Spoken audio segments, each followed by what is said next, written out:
On today's edition of Locked On Eagles, it's another offseason simulation. This time, Louis DiBiase, myself, I'm going to run through the 2022 Eagles offseason, playing the role of Howie Roseman, going through what I would do in free agency, the NFL draft, and the trade market. That's coming up next right here on Locked On Eagles.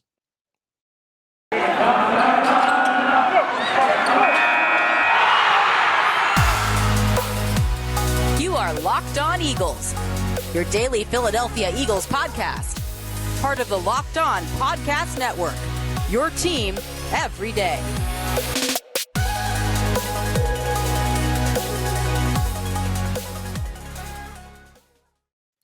We thank you for making Locked On Eagles your first listen each and every day. I'm Louis DiBiase, your host of Locked On Eagles. It is a Friday edition of the show, episode number 4 this week of 5. Download it into your phone wherever you get the podcast. We're available on YouTube as well and on Twitter at Locked On Birds, at DiBiase LOE, and at GC24_football. I'm so excited about today's show. It's one of my favorite we do every offseason since Gino and I started up LOE back in 2018. It is the offseason simulation show where I'm going to play the role of Howie Roseman, and I'm going to go through what I would do, not what I think the Eagles would do, but what I would do as general manager through free agency, both in-house and externally, through the trade market in the 2022 NFL draft. So I'll go through the main 3 free agent signings I would make, the first 3 big draft picks, in-house free agency as well, who I'd keep, who I would let go. Gino did the same thing on Tuesday. You can find that show again on YouTube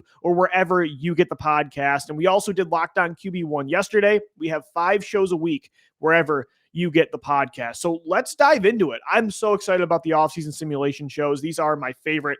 It's just a really good time to be creative, and I love hypotheticals and drawing up different scenarios. As you guys know, I mean, yesterday I'm talking about the idea of potentially trading for Derek Carr. So my mind is always working in the offseason, trying to, come up with new stuff because it's the time of year where it's the guessing game and it's speculation season. And that is my favorite time of year, to be quite frank with you. So let's get into it, though. Let's discuss the offseason for the Eagles. I'm going to play the role of Howie Roseman, and I'm going to start with in-house free agency. Here is what I would do with in-house free agency. To me, there's some key players that I think it's tight. There's some players that I would probably let go, and there are some other players that I think are worth, prioritizing and keeping around. And so here are the players that I would let walk for the Eagles that are set to be free agents. So I'm letting some of these non-difference makers go. Number 1, Derek Barnett was not worth, to me, picking up that 5th-year option. He always showed you a certain floor throughout his 5 years in Philadelphia, but he never met the upside of a top 15 pick, never even sniffed 7 sacks. Josh Sweat did that with limited snaps the last 2 years before he was even a full-time starter, and Barnett just wasn't worth the liability he was when it comes to penalties to keep around for another contract. Was he a horrible draft pick? No. He wasn't Marcus Smith. He was a full-time starter for you, a top 3 defensive end for 5 years in a row, helped you win a Super Bowl, made some key plays. You could rely on, 5 sacks a year. But even this past year, you couldn't even get that from him. And he won't be worth the money with how good this edge prospect pool is with other free agent options. I'm letting Derek Barnett walk. I'm also letting Ryan Kerrigan go at the same position. The worst signing of the offseason last year was a total non-factor, looked like a shell of what he once was in Washington. So I'm letting him go. I'm letting Hassan Ridgeway go as well at defensive tackle. I feel like they can find better depth, through the draft and through other free agent signings. And, you want Milton Williams to take that next step this year. Fletcher Cox still in house. Javon Hargrave. So I'm letting a good amount of these, non-difference makers go. Hassan Ridgeway, Ryan Kerrigan, Derek Barnett, Jannard Avery too. This one was interesting. I feel like they could get him back on a team-friendly deal, and I'd be totally okay with that. But there's a player in free agency I'm targeting that would better suit that Sam linebacker, coverage, but pass rusher type of hybrid that Jonathan Gannon wants at that spot. And I'm also letting Anthony Harris go, the 1-year signing, the safety, formerly from Minnesota, a full-time starter last year. He didn't really do anything. Did he have one significant play you can think of? I know he had that interception against Tampa Bay, but, the Eagles need to invest real resources in not just being okay at safety, not just getting by anymore, right? Not being complacent at the spot. And not that they were complacent before, because they had stars there. Malcolm Jenkins and Rodney Macleod were in-house, so you didn't really have to invest a first or second round pick at safety as bad as Gino wanted them to, or hand out another free agent contract. You could get by with that third safety being Corey Graham or Andrew Sendejo at times, right? But to me, now, with Harris not really meeting the potential we saw in 2019, last year was a non-factor at safety. With Rodney Macleod's age, it's time to go for better at safety. So I'm letting Anthony Harris walk and not just taking the status quo. However, some guys that I am keeping in-house, one of them is Rodney Macleod. And it's, again, this is not the Band-Aid signing and, okay, we got Rod still, so we're not going, the leader of the defense, the captain in that backfield, that's extremely important, but that's not going to stop me from still targeting a big name player at this spot, a star, to be your new Malcolm Jenkins or your Rodney Macleod from 2016. But I do think at the same time, for Macleod, I would love him to be in that rotation with those top three safeties. Him, Marcus Epps, Anthony Harris. I think Rodney Macleod down the stretch, I think Epps was the most efficient throughout the year, but Rodney Macleod at the end was a better player than Harris and Epps on the field, made the game-winning interception to put the Eagles in the playoffs, had another key interception as well in the second half against the Jets to help the Eagles keep that playoff hope alive. And so on the field, he got better and better as the year went on. He looked healthy. He's not what he once was, but he could definitely hold his own in a rotation at this position like Gannon had last year. And he's so impactful off the field as well. Like, this is one of your glue guys. This is one of your leaders. And if you're going to have more young players on defense that you invest in draft picks at, corner, maybe safety, linebacker, you're going to want a guy that's been a part of this team for a long time, that's now been a part of this defense for a year and going into his second year. You're going to want that veteran leadership in the backfield. So I think Macleod is worth another contract, especially considering it would be very team friendly. I think he's more impactful on and off the field than Anthony Harris. And I think he'd be cheaper too. Another guy I'm keeping in house actually is Steven Nelson. And again, this is not a Band-Aid signing. This is not going to prevent me from going after another corner opposite Darius Slay and Avonte Maddox. I didn't love Steven Nelson last year. I thought when they really ran man coverage primarily, he was definitely the weak link in the secondary. But it wasn't weak link Bradley Fletcher edition or Leotis McKelvin, Kerry Williams, even, Byron Maxwell or Nolan Carroll. Like, he wasn't that bad. This was definitely one of their better stopgap cornerback signings. I thought Nelson was fine. I thought he was a really good tackler. PFF had him above an 80 PFF tackling grade, which is pretty impressive.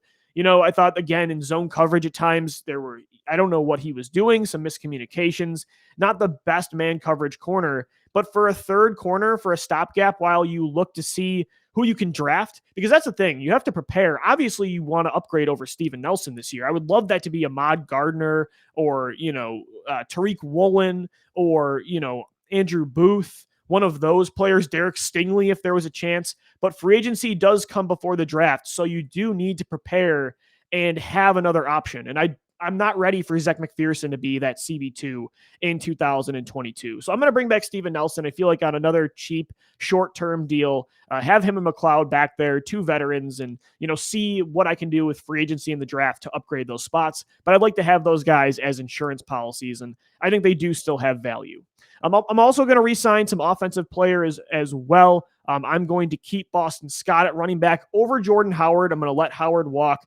I know that Howard has that niche role of that power back, but to me, production is production, and Boston Scott was way more productive than Jordan Howard last year. He's a clutch running back, and with the emergence of Kenny Gainwell, I hope he takes a big step in year two and sees more volume with Miles Sanders still in-house and the production that he had when he was on the field last year. Boston Scott's that perfect third running back. I think he's the running back you should prioritize in free agency. And I'm also keeping right guard Nate Herbig. I think with him, Jack Driscoll, Landon Dickerson, Isaac Seumalo coming back, hopefully Jason Kelce as well, you want to keep that unreal luxury of depth on the offensive line. And he can play right guard. He can play center. I thought the last 2 years, anytime that Herbig came in, he really did hold his own. If he is your fifth starter on that elite offensive line, you could do a whole lot worse. And I don't even think he wouldn't even be the starter next year. He'd be your first primary backup or second behind Driscoll. I mean, that is a luxury to have. I don't think it would cost a lot, and I would like to keep the young offensive linemen in-house that are developing and getting better and better each year. One other thing I would address with in-house, not free agency, but something I would address that people are questioning, and it's Jalen Reagor's future. I don't think he's getting cut. Money-wise, it would hurt the Eagles more than help. And look, if you can package him in a trade and get another type of player, a young player that fell out of favor somewhere else, and you just need a change of scenery, I would totally get that. I don't want Jalen Reagor to be a starter. That's not what I'm saying. But I do think they will, and I'd probably take the Nelson Aguilar 2017 approach with Jalen Reagor. I wouldn't cut him, but I'm not banking on him being a starter anymore. I'm bringing in a veteran wide receiver. I'm letting Jalen Reagor be a backup, that wide receiver 4, and then see what happens, right? And then, you have nothing to lose at that point. He can only get better and maybe push into the lineup like Aguilar did in 2017 when they felt comfortable trading away Jordan Matthews because of the offseason Aguilar had. And if not, and he's horrible still and hasn't taken those steps, then it doesn't matter because the Eagles, they covered their bets and they went with a wide receiver in free agency, which I will do coming up next because we're going to dive into my key 3 main free agent signings that the Eagles can make in this offseason edition, this offseason simulation edition of Locked On Eagles. We also have my mock draft coming up as well on the show. And guys, today's show is sponsored by Get Upside. It's an incredible app that everybody who buys gas needs to know about. Our listeners are earning cash back for every gallon of gas every time they fill up. Just download the free Get Upside app in the App Store or Google Play right now and use the promo code TOUCHDOWN for 25 cents per gallon or more on your first fill up. Cash back. Don't pay full price at the pump anymore. Get cash back using Get Upside. Just download the app for free and use the promo code TOUCHDOWN for 25 cents per gallon or more on your first tank. Some people who drive a lot, like myself, are making as much as $200 to $300 a year in cash back. And there's no catch. The cash back gets added right to your account, and you can cash out anytime to your bank account, PayPal, or an e-gift card for Amazon and other brands. Just download the free Get Upside app in the App Store and use the promo code TOUCHDOWN to get 25 cents per gallon or more cash back on your first tank.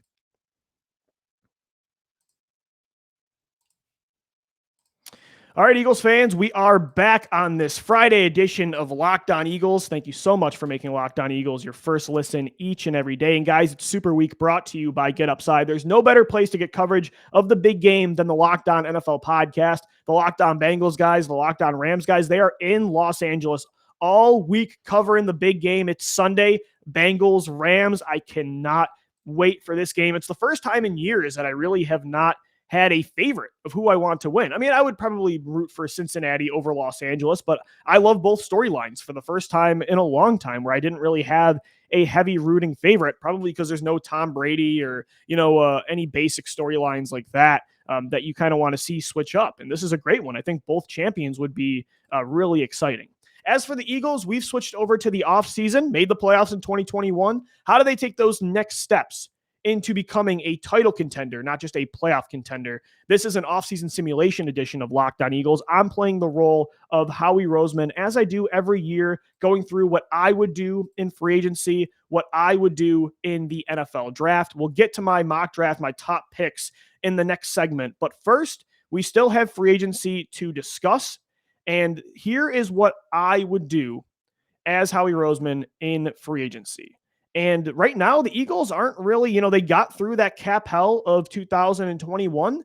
They've got over $12 million in space this year. You can backload contracts. The cap is expected to go up the next few years with new TV deals and with more money coming in and revenue. It's why Howie Roseman, a lot of the time, like to kick the can down the road. And he's got a lot of contract extensions already in place for his young core. They've got a lot of rookie deals. They have all these draft picks this year for more core pieces to be on cheap extensions. This could be a free agency where Howie Roseman can pay up. And he never really goes for the big fish, right? I mean, even the big free agencies that he's had, I think outside of the Dream Team in 2011, he's learned from that. He goes for more of that second tier, those prove it contracts. Again, take advantage of how, like Jarius Byrd is going to get a huge deal. So let's get Malcolm Jenkins for just a bit cheaper, right? And he's still a great young player. But it's all about maximizing value in free agency. And I think that's going to be the approach they take again this year. I don't know if they're going to be big game hunting, but I think at a few spots they're going to need to. And then other spots, they can find that second tier player that can be, a key role player. Again, I think the philosophy should not be if we need a player like at safety, we're not going to ignore the top free agent because we just philosophically do not believe in shelling out big contracts. Like if you need that star player at that position and you don't think you can get him in the draft, you should definitely explore that idea. But for let's say receiver that with the Eagles this year at wide receiver 2, yeah, you might not need to, go all out and pay, Chris Godwin, 17, $15 million a year. You can go with a second tier receiver because you have Devontae Smith already in house and Quez Watkins. And that is the approach that I'm going to take in free agency, but I am going to sign a star. And they need to do something here at safety. We re-signed Rodney Macleod, but they need to do something more. And that is in the form of former Saints safety, and maybe still, we'll see what happens in free agency, but I'm bringing him over to the Eagles. It's Marcus Williams. The last time the Eagles signed a safety from New Orleans, Malcolm Jenkins thrived in this defense for 5 years. And to me, Marcus Williams could be that next player. He's only 26, so he's going to be a core piece for a long time. You can feel comfortable giving him a big 4-year contract extension. And they need to do this. I mean, the safety class in the draft is good, but you're not going to really have a shot at Kyle Hamilton. And, I think there's some good, late day 1, early day 2 prospects, but you need an impact player here that can wear a bunch of different hats, especially with the way Gannon has this defense play. I want somebody like Marcus Williams who can cover sideline to sideline, one of the best young coverage safeties in the NFL. He's only 26. They have cap space. And I'm just done with the status quo, just taking the bare minimum, the low-hanging fruit at safety. And I think that player is going to come more in free agency. This is a great safety class. The Eagles last year, they tried that with, Johnson before he signed with Cleveland. They have been in on some of these bigger name free agents that are safeties. So it's not like their door is closed on this idea. And so I think Marcus Williams makes the most sense as the big free agent signing for the Eagles this year. Him, Rodney Macleod, Marcus Epps, that's a solid 3-man rotation. But they need a star here at this spot that can finally, do so many different things. With the way versatile pieces on offense now are in the NFL, you want a guy like Marcus Williams on this defense. And then I'm also going to sign Christian Kirk, the wide receiver formerly of the Arizona Cardinals. I think this would be the perfect wide receiver 2 with Devontae Smith and Quez Watkins, all 3 interchangeable, both inside and out. They can play all 3 positions, the X, Y, and Z. Kirk mostly played, I think it was over 70% of his snaps in the slot last year, which is good because Quez Watkins played a lot inside last year, but he played outside and you had Rager inside, and you want that upgrade. Kirk's coming off a season where he had over 900 receiving yards, despite being in an offense with AJ Green and DeAndre Hopkins and Rondale Moore and Kyler Murray running, and Zach Ertz too. Kirk was extremely efficient. He's explosive. And there is a connection with wide receiver coach Aaron Moorhead of the Eagles, who did coach Kirk at Texas A&M. I think this is the signing that, again, wouldn't break the bank. He's not the Chris Godwin, Mike Williams, Allen Robinson signing, but that's not what the Eagles need here. And I know people want that above the rim receiver, that big guy that can be your Alshon Jeffrey to Devontae Smith, right? The contention player that can go up and, high point the football. But at the same time, you don't want to just force that kind of role. You just need production at this position. And to me, that is Christian Kirk, extremely explosive. And that is a dynamic trio of receivers. And I don't think that it would really cost you a huge deal. Like, this isn't a 1-year prove-it signing like maybe a DJ Chark would be, who is a guy I considered as well. But I think this would be that nice second-tier signing, a young player that would fit the timeline. And, it's going to be tough because I think the top guys are going to cost a ton. And the prove-it deals, it's like, is a guy that wants to sign a 1-year deal like a Juju Smith-Schuster or a DJ Chark, is he going to want to come to Philadelphia in such a run-heavy attack? I'm not sure. So I think you're better equipped to sign somebody in this type of situation. So I'm bringing in Christian Kirk and Marcus Williams in free agency. Again, I would love that above the rim player, but I think that Kirk, I just need production, and I love that explosiveness in the slot and outside. I'm also going to sign linebacker Anthony Barr. And this is because of kind of what the move I'm going to make in the draft, what I'm planning. And I think Anthony Barr is better equipped to be that Sam linebacker than Jannard Avery. And I know he's 30 years old and has injury history, but I think that's why you can maybe get him on a cheaper contract. He has a history with Jonathan Gannon back in Minnesota. And you don't just avoid 30-year-old players just because you're a younger rebuilding team. Anthony Barr, the Eagles already made the playoffs last year. I expect them to take another step this year. And so I would hope that Anthony Barr could be a part of this team for a year or two. He is a hybrid that can put his hand in the dirt, be a defensive end like in pass rush, but he can also drop back in coverage. He had 3 interceptions last year. In 11 games, he still had 72 tackles, 2.5 sacks, 6 quarterback hits, and 3 interceptions. So I think as that third guy, if you don't want to invest a top pick at linebacker and you like what you have in Davian Taylor and TJ Edwards and Alex Singleton, I think Anthony Barr could be a good role player for you through free agency. So those are my top players to sign in free agency. For my offseason simulation, it's Saints safety Marcus Williams, it's Cardinals wide receiver Christian Kirk, and then it is Vikings linebacker Anthony Barr. We'll get into my mock draft, my top picks coming up next right here on Locked On Eagles. And guys, today's show is sponsored by BetOnline. BetOnline, our official sportsbook of the Locked On Podcast Network. They have you covered this season with more props, odds, and lines than ever before as football continues into the big game this Sunday. I love making all these bets. It makes it a whole lot more fun to watch the big game. My favorite bet to make is what's going to be longer, the first punt or the first touchdown. Me and my friends really go in on that bet every single year. And it's exciting because you're like watching the first punt and you're hoping it's a bomb if you took that money. It's a really fun time, and BetOnline has you covered with all those bets. It's betonline.net, and they remain the best spot for all your sports scores, podcasts, and news this season. And it's not just football. BetOnline is up-to-the-minute info on pro and college hoops, NHL, boxing, UFC, along with live real-time updates of current games. Don't wait to take advantage of all the new amazing offers available for the 2022 season. BetOnline is where the game starts. All right, Eagles fans, Louis DiBiase wrapping up this Friday edition of the show, and it is my offseason simulation 2022 style. So to go through kind of what I've done in-house free agency, I re-signed Rodney Macleod, Steven Nelson, brought back Boston Scott, Nate Herbig, a lot of good role players on both sides of the ball that helped you make the playoffs in 2021. My big 3 free agent signings. I'm finally paying up for a safety. Marcus Williams coming over from the Saints. Christian Kirk, the wide receiver of the Cardinals, is your new wide receiver 2, along with Devontae Smith and Quez Watkins. And then I'm bringing in Anthony Barr to upgrade over Jannard Avery as that better equipped player to be that Sam linebacker that rushes the passer through blitzing and has his hands in the dirt. And who knows with edge rusher, I'd imagine, again, even in the simulation, I would bring in another veteran defensive end, but seeing what happens in the draft, definitely want to prepare and have more pass rushers. But Barr also good in space, 3 interceptions last year, despite playing in just 11 games. All right. Don't kill me here, but here's my mock draft for the 2022 NFL draft and my offseason simulation.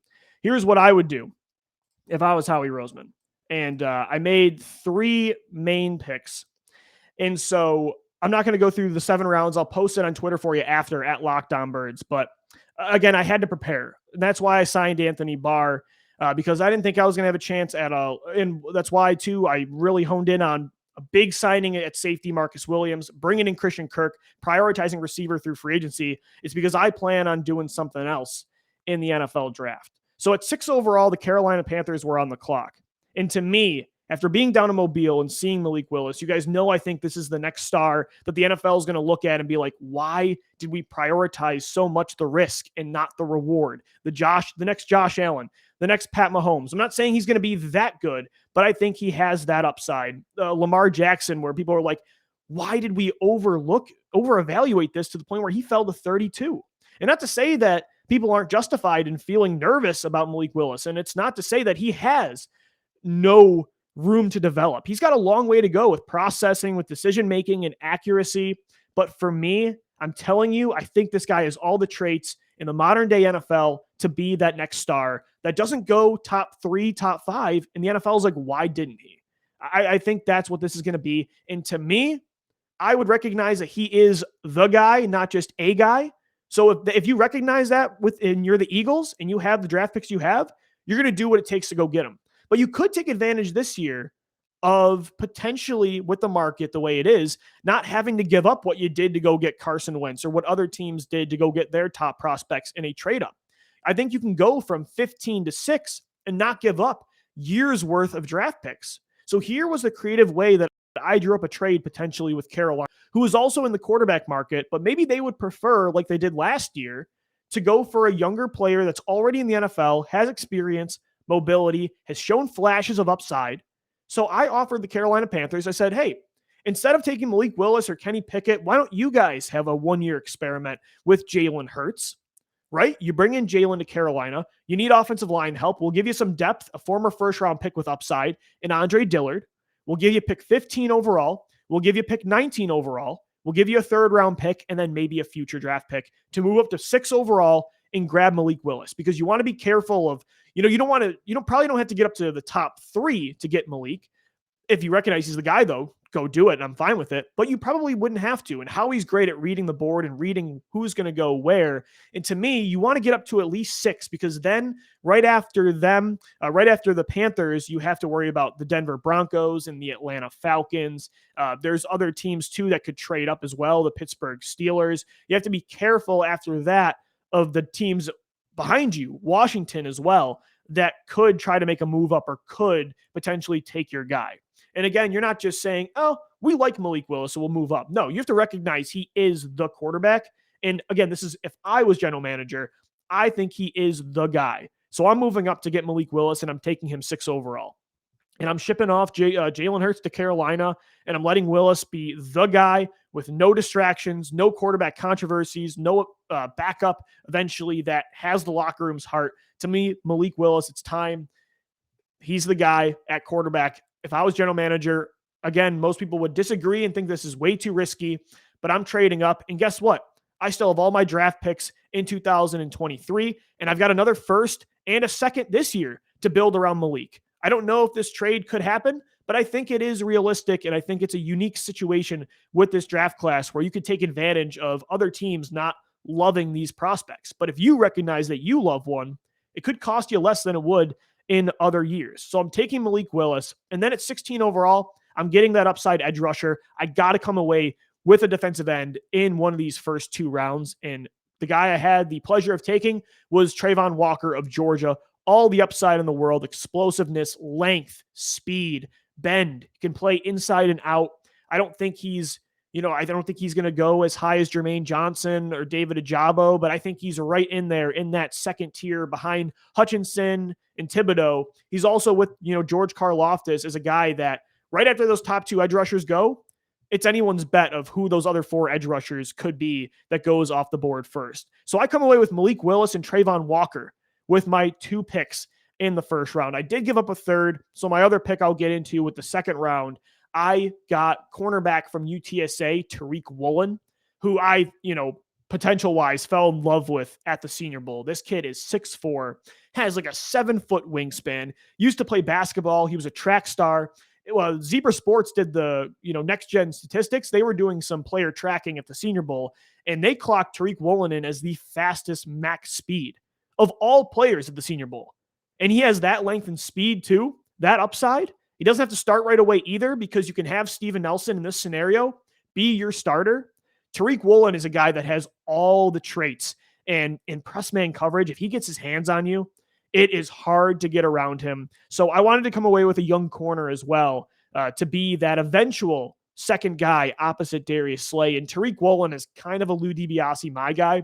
I believe in those traits. I wanted to come away with that player, and I'm salivating at those top 3 picks when it comes to potential. Malik Willis, Trayvon Walker, Tariq Woolen. I don't know how realistic it is, but I think this could happen. And that's what this is the way I would try to do it in the 2022 NFL draft. I'll post the entire mock draft, all my free agent signings on Twitter after the show. Hit us up at Locked On Birds. Let me know what you think, what you would do. And we're also on Twitter at DiBiase LOE and at GC24_football. That's going to do it for today's edition of Locked On Eagles. Thank you so much for making Locked On Eagles your first listen each and every day. Subscribe wherever you get the podcast and on YouTube as well. As always, thank you for downloading. Thank you for listening and watching, and let's go Birds.